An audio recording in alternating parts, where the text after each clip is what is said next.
Halo, perkenalkan nama saya Natasha Tera Regina, NRP 204-241-026 dari Teknik Instrumentasi Angkatan 2024. Di sini, di kesempatan kali ini saya akan membahas tentang simulasi boost converter sederhana menggunakan Proteus sebagai bagian dari laporan ujian tengah semester yang saya jalani.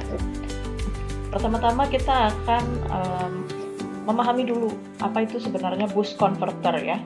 Boost converter itu sebenarnya pada dasarnya adalah rangkaian yang tugas utamanya untuk menaikkan tegangan input ke level yang lebih tinggi di tegangan outputnya. Nah, hal seperti ini sangat penting untuk aplikasi seperti power supply, kendaraan listrik, bahkan sistem energi terbarukan.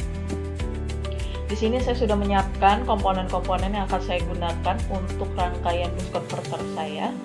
Di sini ada source atau tegangan input yang sebenarnya ini DC ya harusnya.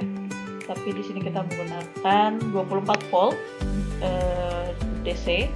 Lalu di sini ada 910 microhenry induktor yang saya gunakan. Dan di sini ada MOSFET IRF540N yang digunakan sebagai switching nantinya. Dan di sini ada dioda untuk penyarah arus. Di sini ada kapasitor filter sebesar 120 mikrofarad. Dan beban yang saya gunakan di sini adalah beban resistif ya, sebesar 100 ohm. Nah, di sini kita lihat ada MOSFET ya. MOSFET ini dikendalikan oleh sinyal PWM dengan duty cycle yang bisa kita atur. Di sini kita bisa mengatur. Kebetulan pada kasus kali ini kita akan membuat simulasi sebesar 30%, 50% dan 70% untuk duty cycle-nya. Duty cycle ini sangat krusial ya, karena dia mengatur seberapa tinggi output tegangan yang akan kita dapatkan. Oke, kita akan coba rangkai dulu.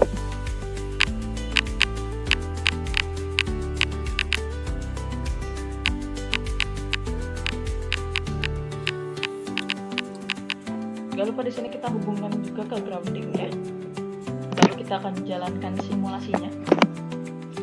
Nah, untuk duty cycle 30% kita bisa melihat di sini tegangan output yang kita dapatkan adalah sebesar 34,3 volt dari tegangan input sebesar 24 volt.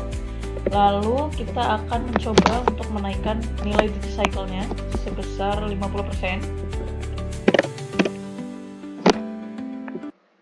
Nah, di sini kita bisa melihat angka sekitar 46-47 volt ya, yang dimana itu adalah nilai yang paling mendekati dari nilai tegangan yang sebenarnya kita inginkan, yaitu 48 volt. Nah, di sini terjadi sedikit losses yang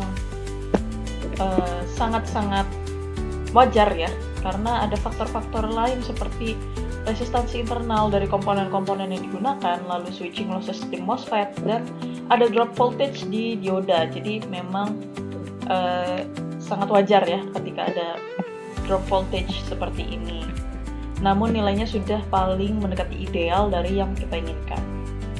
Di sini juga kita bisa melihat arus yang mengalir di beban itu cukup stabil ya. Ini menunjukkan kalau kapasitor itu efektif untuk meredam trickle. Untuk yang terakhir kita akan mencoba simulasi dengan duty cycle sebesar 70%. Oke.